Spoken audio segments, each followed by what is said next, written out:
there's kind of three categories of accountability that I deal with when I'm talking with high performing teams, whether it's in the military or in sport or in the boardroom.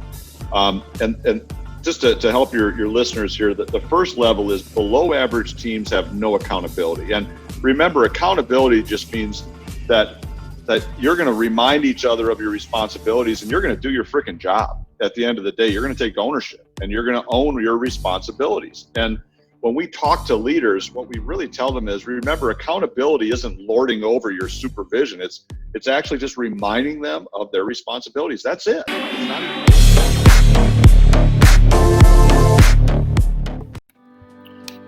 Thank you for tuning into the Elev8 podcast. I am your host, Tyler Johnson.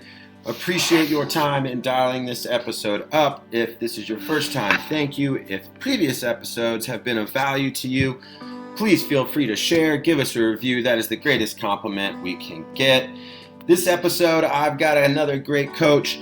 He's a catalyst and coach's coach known for his ability to help high-performing leaders see things others don't see and find their sweet spot as they lead and motivate others in the 21st century. He's the founder of Coaches of Excellence Institute and the Coach O Consulting Group. After nearly 20 years as a college football coach as well, he spent over the last decade working with elite teams and organizations while teaching, coaching, and mentoring some of the top coaches and leaders in our country. I've had the opportunity to sit in his seminars and learn from him many times. I've known him for quite a few years. I consider him a friend. He's a great guy. Welcome to the Elev8 podcast, Coach Rod Olson.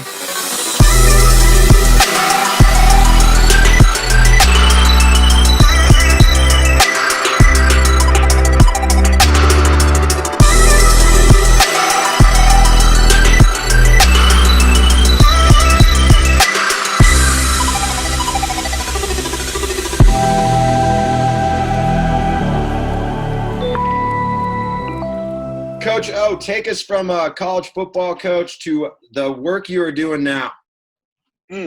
Well, first of all, Tyler, thanks for having me on, and it's just awesome. Appreciate everything you're doing, and appreciate Elev8 and everything else. Just how you're trying to make an impact and are making an impact with leaders and also kids, everybody else. So I appreciate you and honored to be on here. I spent about roughly 17 to 20 years as a college football and baseball coach. And did a little high school basketball too at one point. But, I thought I'd be a college coach forever and wanted to be and thought it would be neat. And then, I'm a faith guy. So, about 2/3 of the way through my career, I ran into a guy that actually taught me how to coach quite differently and taught me how to integrate my faith into my coaching. And we called it coaching biblically and competing biblically. And he started discipling me, and it changed everything for me. I wasn't a mean guy or anything like that when I was coaching. Wasn't throwing chairs or beating up kids, but I was a win at all costs guy. And I think I saw kids as a means to help my career more than and win games and get rings more than I saw it as an opportunity to turn boys into men and really help people journey in life. So and see sports as a vehicle to help them grow. And to help, just change the world through sports. So once I started doing that, I was at a lot of big schools, and I was at some smaller schools, and I was a head coach at 3 different universities, and I did all that. But then I felt like I just wanted to do what that guy did for me. I just wanted to go to coaches' offices and show them, hey, there's another way to do this, where you can be a relationship-driven coach, and you can really see you can still compete and still demand excellence, but you can really see this as an opportunity to change people's lives and change families' lives of the kids you coach. So I embarked on a job with FCA and took over started the coaches ministry in Colorado. And then I started training people all around the country on how to do coaches ministry. And we wrote some studies and all that kind of stuff on how to coach biblically. But then my own kids were in youth sports in Colorado.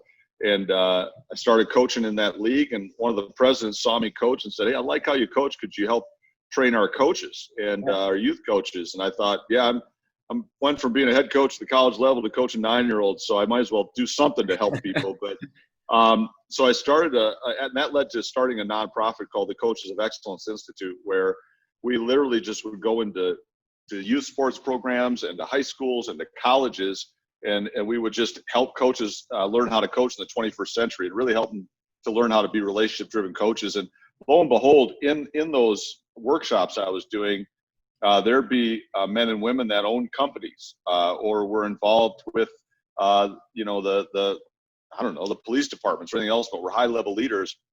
And a couple of them would come up to me afterwards and say, "Hey, I love this stuff. Could you teach my executives this?" And because we need to be better coaches as leaders rather than just being leaders and managers. And so I started doing that a little bit on the side. And next thing I ended up speaking a lot, and I was doing a lot of Glazier clinics because I was a quarterback guy, and started doing some training there and had some success. But really, it was still always about just helping leaders get to a level that they couldn't get to by themselves, and really teaching people how to coach themselves better, and then actually apply a lot of the principles, biblical principles, in the secular world, whether it's with the DEA leaders, the Drug Enforcement Agency out at Quantico. I was teaching out there for a while, and then helping a lot of companies, and then that led to working with professional sports teams, and also the military, where now I spend a lot of time. I work, I primarily I work with the Texas Rangers, the Dallas Stars, and then also the Navy Special Warfare Center, where I train Navy SEAL instructors and also mentor and coach Navy SEAL commanders. And it's been great because I love diversity and I love variety. But I also love high-speed, high-performing leaders, and I spent some time with you, Tyler, and some of those trainings. And I don't have all the answers, but what I do know is I love being around people that are hungry to learn, and that's what I want to do too. So that's why I'm glad to be with you today too. No doubt, I have definitely taken my fair share of notes and wisdom away from every opportunity I've heard you speak and be in the room. I also know you part of my affinity for you is you helped build Appalachian State football before they handed Northern Iowa a big defeat in the national championship game the year after I graduated. So being a guy that spent some FCS time coaching football is always great to connect with those people as well. You talked a little bit about your journey and kind of some of that transformation. Can you talk maybe a little bit more? I think you're kind of skirting it a little bit. Is there a coach or mentor you can talk a little bit more about that really elevated you more than others? Well, I think there's actually a couple. And, for me, that guy that helped change my life big time was Scotty Kessler, that taught me how to coach biblically and integrate my faith into coaching. And a lot of the stuff I teach comes from the principles he's put together, and he's actually a Pacific Lutheran guy. He worked with Frosty Westering, which, again, for those people listening that haven't heard of Frosty, perhaps the greatest thing you could do to help your career is go get his book. And Frosty passed away a while ago, but get his book, Make the Big Time Where You Are. And Frosty was very influential with me. I've spent some time with him, and as an ex-Marine drill instructor that he was, and to see him coach and be relationship driven was really cool. The other guy that influenced me quite a bit was Jerry Moore at Appalachian State, and Jerry was a guy that made us go home at night. We won a lot, and Jerry won 3 national titles and everything else. But I think what I came away with from there was he made us go home at night, and we'd come in early in the morning, but our families are sleeping in the morning. So we didn't miss a whole lot. And then he'd make us go home at night. The other thing is he wouldn't allow us to cuss people out at practice or on the game field or use sarcasm a whole lot. So at one point in my career, that was like 90% of my style. So I had to make some adjustments, man. And but he was just a wonderful mentor and still is to this day. And even some of the characters in my books are based upon him. And so those people really were influential for me. You turn from a question I had planned. The sarcasm part. Had quite a few coaches that dealt their good hands of that out as well. Why can that be, especially in the coaching realm, just such a detriment to maybe the message that you're really trying to convey or the thing you're really trying to coach up? That's a great point. Well, first of all, I grew up on sarcasm. I grew up in Minnesota in the Midwest, and just like you have, and that's how we live. That's how we roll, and so I'm good at it.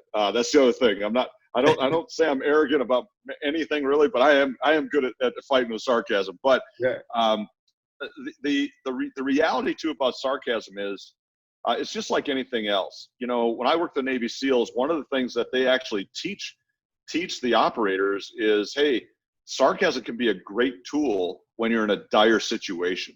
And so what we talk about is there's really only two times that sarcasm is a good tool. And one of them is when you're in a dire situation, they and you can make fun of the situation, like maybe, you're in a situation where your budget was cut and you're sitting around as a staff and you're going, oh, this is terrible. And finally somebody goes, well, at least they didn't take our coaching gear, Right. and so you can make fun of it and hopefully de-escalate the emotional temperature of the room and help improve the psychological safety of the room, because those two things are so important.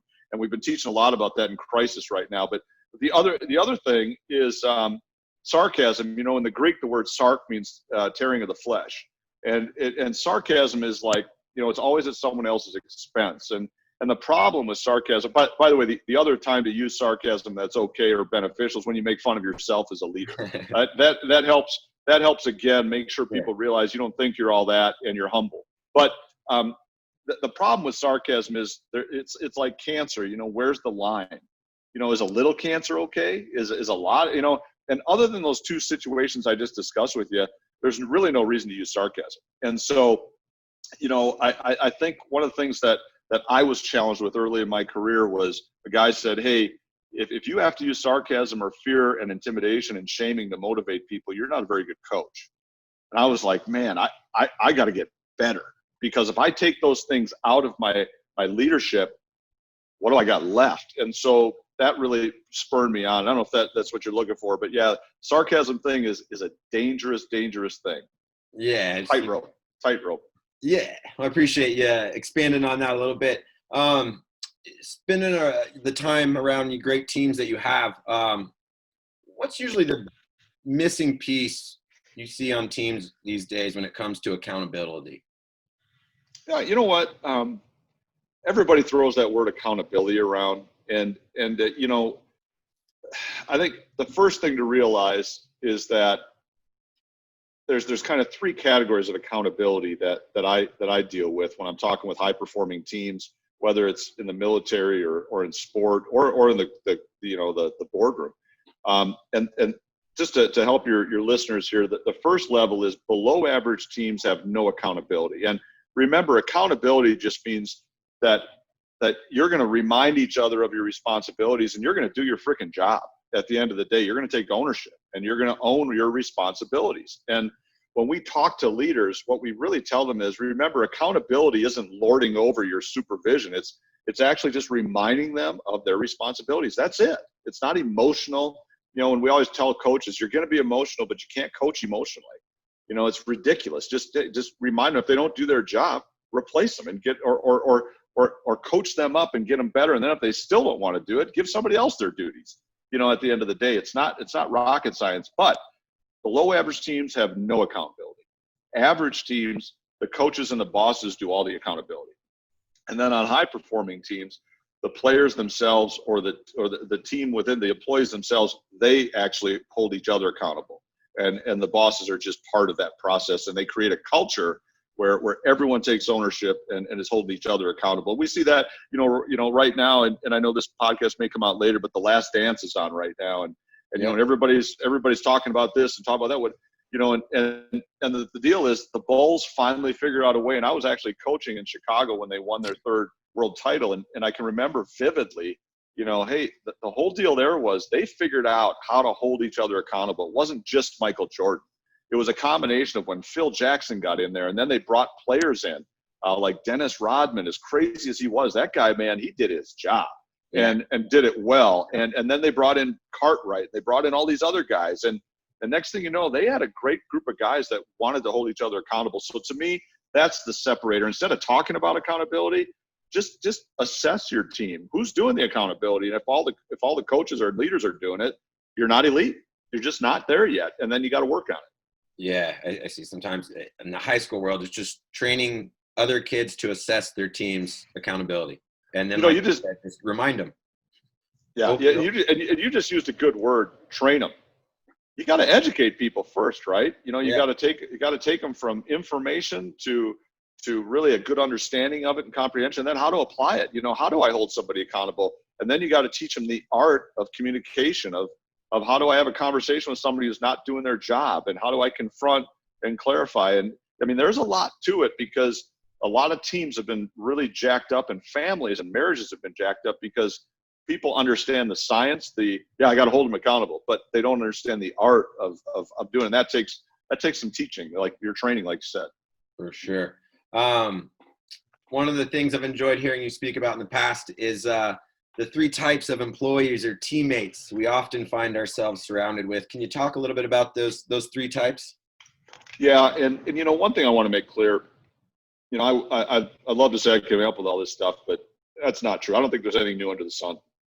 I just think there's new ways to say things, maybe hear things, or and so when I heard this, I heard it in a little different context of what I'm going to tell you, but man, it really clicked with me. And it's interesting.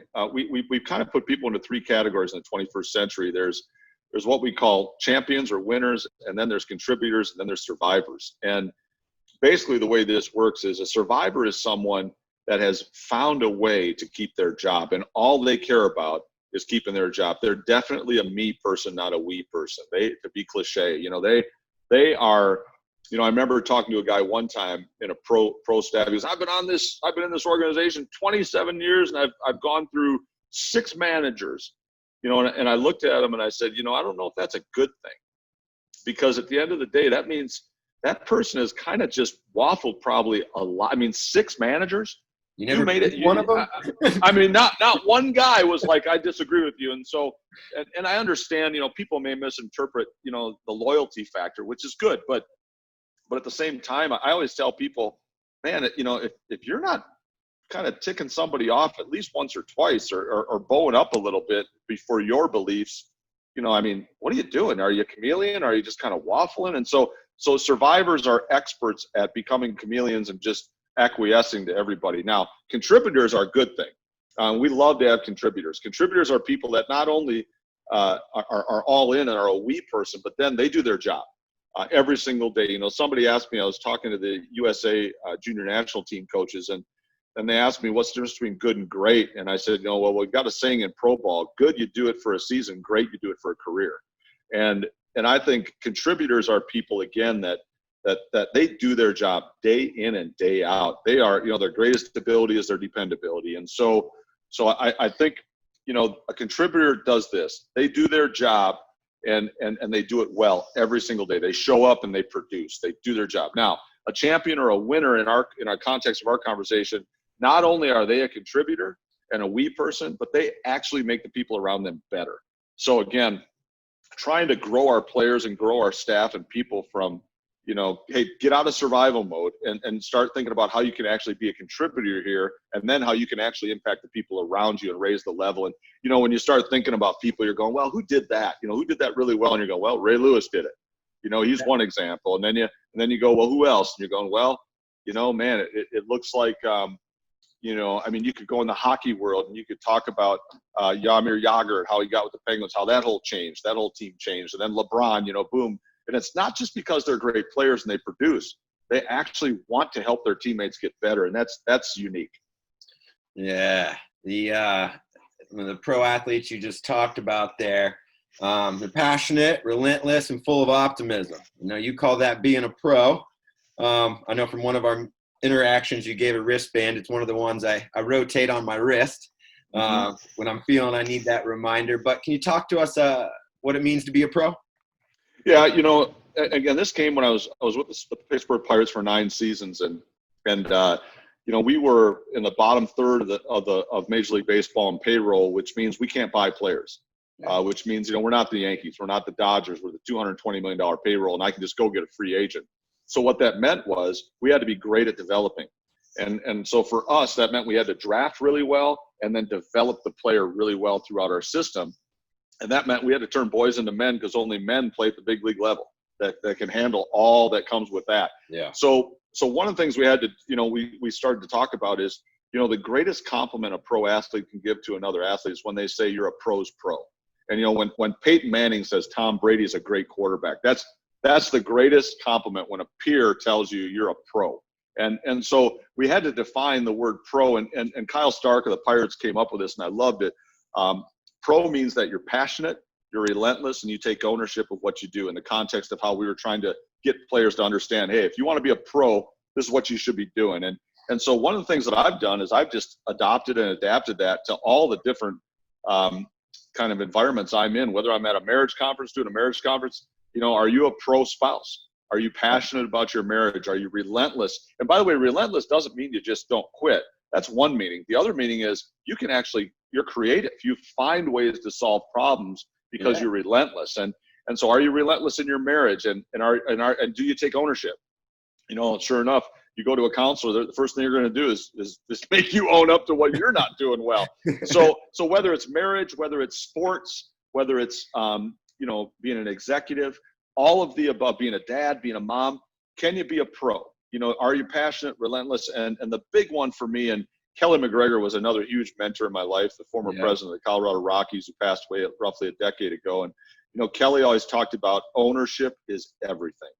If you can get people to take ownership where now they're self-motivated, you got a whole nother animal, man. And now that's, to me, great pros, they take ownership, man. They don't just talk about doing stuff. They actually do it. And by the way, if it goes well, they'll own it. If it goes badly, they own it. So it's a big thing today. With your time down near Coronado, and have you read Jocko's Extreme Ownership? Sure have. I'm reading that right now. So I was reading it this morning. So you're striking the point. Yeah, and it's interesting. I don't know Jocko personally, but I know a lot of guys that have deployed with Jocko and have been his commander too, and they speak well of him. He's a real deal. Yeah, no doubt. A friend of mine had bought that book for my birthday, and he bought a good book for me. I love it. That's right. So thinking about student athletes, I think just like we talked about, kind of you got to teach them and train them sometimes what accountability might be. Same thing with, I think, the concept of mental toughness, but maybe what's one little bite-sized piece of advice that student athletes can take to sharpen their sword of mental toughness? Well, I think it starts with, and it's funny you brought up Jocko, because I think I'll tie something into it that may help your listeners too with Jocko. But I think the first thing is you got to decide that you're going to be mentally tough. And, there's a great book called Anti-Fragile that's out there. And, and I teach this all the time, and I talk to my own children.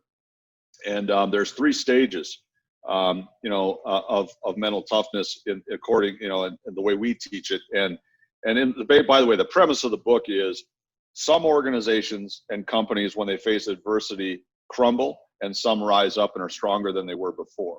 And so what we talk about is there are 3 stages of mental toughness. The first stage is fragile. Something happens to you and you break. Just anything. It's just you're easily broken, and mentally or physically or emotionally, not good, right? So that's the first stage. The second stage is resilient. And my oldest son Colt is finishing up his PhD in mental performance and sports psychology, and he's also a mental conditioning coach for the Colorado Rockies. And he and I talk a lot about this, but the sports psychology world is talking so much about resilience, and it's important. But the definition of resilience is that you can return to your original form. So you face some adversity, you get whacked around a little bit, and you can make it back to your original form, and that's good. But it's not the final stage. What we really want to do is develop people and athletes that when they not only are they resilient, but they become anti-fragile.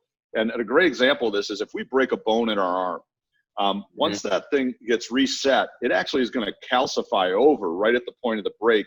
And now that bone is going to be stronger than it was before, which now you become more anti-fragile. So the $64,000 question is, in mental toughness, where are you at in those stages? And when adversity hits you, do you become even stronger than you were before? Because you should, which means now, just to put a bow on this and to bring it back full circle, what's the advice? Well, you better see adversity and crisis as an opportunity. And if you can't, that your mental toughness is just going to be a Band-Aid. And it's not going to really, really get to the core and help you be as strong as you need to be. And by the way, seeing crisis as an opportunity means you need to start speaking to yourself in a different way. And Jocko has got a video out that you can grab on YouTube. I just threw it into one of my newsletters, and it's a 2-minute video called Good. Yeah. And he just talks about how every time his his subordinates would come to him and they said, I don't want to ask you because you're just going to say good. And he goes, what do you mean? He goes, well, no, every time I tell you something's bad, you just go good. We'll figure it out. Good. I'm going to find another way. Good. I lost my job. Good. I'll get another job. Hey, I blew my knee out. Good. I'm going to be stronger after this. And that's that anti-fragile attitude that I truly believe you got to speak into yourself, because, how we speak to ourselves is a big, big deal. Big deal. No doubt. Once I figured out adversity meant opportunity in life, is a game changer for me personally through navigating the times we do and the world we're in. Amen. So if you could hop into a DeLorean, get in the time machine and go visit 16-year-old Rod. I appreciate the 80s reference, by the way, the DeLorean. I love it. It's a great movie. I saw one of the coaches I know, they did an 80s movies bracket during COVID, and it came down to Back to the Future and Top Gun. I was like, that's good stuff. But so if you could get in Marty's DeLorean, go visit 16-year-old you, from working alongside some of the best in the military and sports, what piece of advice would you want to remind yourself? Yeah, I think, there's two things that come to mind for me. And by the way, you just really have no idea where your life's going to end up. I never anticipated doing what I'm doing right now. I'm blessed to do it. But, like I said, I thought I'd be a college coach forever, right? And that would have been great. But you gotta go where God's leading you. And so number one for me is I would tell myself, hey, trust God. He's got a plan for your life. And there are times when he's there for you and you didn't even know it. And I was a guy that once I got to college, I dabbled in a lot of stuff with alcohol, and I joke around and say, hey, I might be the only 3-book author with an 0.00 GPA his first semester at college, but I was really good at darts and drinking beer, and playing pool. But so I think, trust God, and he's got a plan for your life, and follow that plan. But the second thing too is important is, focus on helping other people get what they want. I think, great coaches, they can help people get to a level they couldn't get to by themselves. And so for me, Zig Ziglar said it years ago, if you help other people get what they want, eventually you'll get what you need. Just trust that that'll happen. So be others focused, and it'll all come together. Great advice. Last question we always like to ask our guests here. How do you define success? Yeah, that's another really good question. And one of the things I do, as you've been through a couple of my workshops and seminars, there's 3 questions that we ask every leader that they need to be able to answer so they have a solid philosophy. And that is, number 1, why am I here? What's your why, right? The whole Simon Sinek thing. What's your purpose statement? And then number 2, what's your leadership philosophy? Because that's important, because high clarity equals high performance. And if you don't have clarity in your own philosophy, you're not going to be able to do it for others. How do you measure success is the last question. And, for a long time, Tyler, I just wanted rings. I'd go to conventions, and everybody else had rings, but I didn't. So I just wanted a championship ring. And then, you get a couple of those, and now what? So for me, it's 2 things. 1, I measure success by who my people become.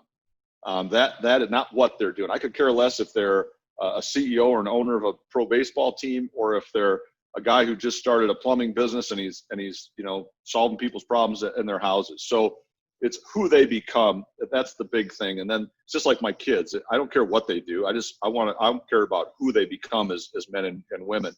The second thing is I want to work with people that impact people. I'm done working with people that just talk about helping other people.